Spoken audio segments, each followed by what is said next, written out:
The NTSB preliminary report is out on the Rob Holland acro crash at Langley Air Force Base, Virginia. And as we discussed earlier, it looks like the NTSB is focusing on the counterweights on the elevator, but it's not the weights themselves, it's these plugs that Rob had custom built that allowed Rob to have access to the weights so that he could change the weights themselves, the counterbalances, to the elevator to suit his needs depending on what sort of aerobatic routine he was flying.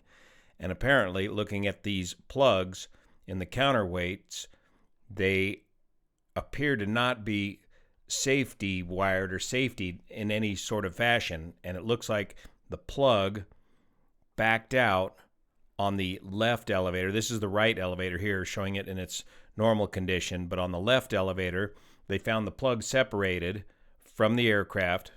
So here's the plug, here's the hole that gets you access to the weights, the counterweights in the elevator, and here's where the plug jammed up against the stabilizer itself.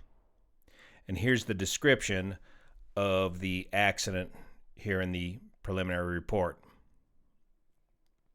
Multiple witnesses stated that they observed the airplane on approach to land on runway 08 at Langley. The airplane made a normal approach to the runway, and when it was over the end of the runway, it leveled off at about 50 feet above the runway and flew straight down the runway for several hundred feet.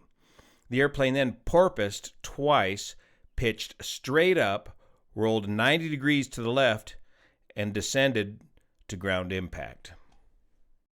Now, even though this is an MXS aircraft built by the MX factory there in Australia, it was issued a special airworthiness certificate in the experimental category for the purpose of exhibition and air racing by the FAA, and the pilot collaborated with the manufacturer to modify the airplane to his specifications, which included an access hole on the left and right elevator to insert counterweights to adjust the elevator field depending on the aerobatic routine performed. An aluminum threaded plug was used to access the counterweight holes. And here they state that all major components of the aircraft were accounted for at the accident site. There was no structural failure of the aircraft other than they found this plug. The left elevator counterweight plug was not installed and was located about 10 feet behind the wreckage in the grass. Dirt consistent with that found in the vicinity of the accident site was identified on the elevator as well as on the counterbore and threaded area where the counterweight plug would have been installed.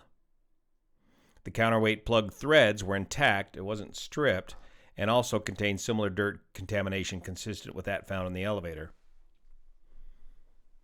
And then they found the evidence of the paint transfer and the bend in the washer here where the plug was jamming up against the horizontal stabilizer. The last condition inspection, which is what you do on experimental aircraft as opposed to annual inspections, was completed on March 3rd, 2025.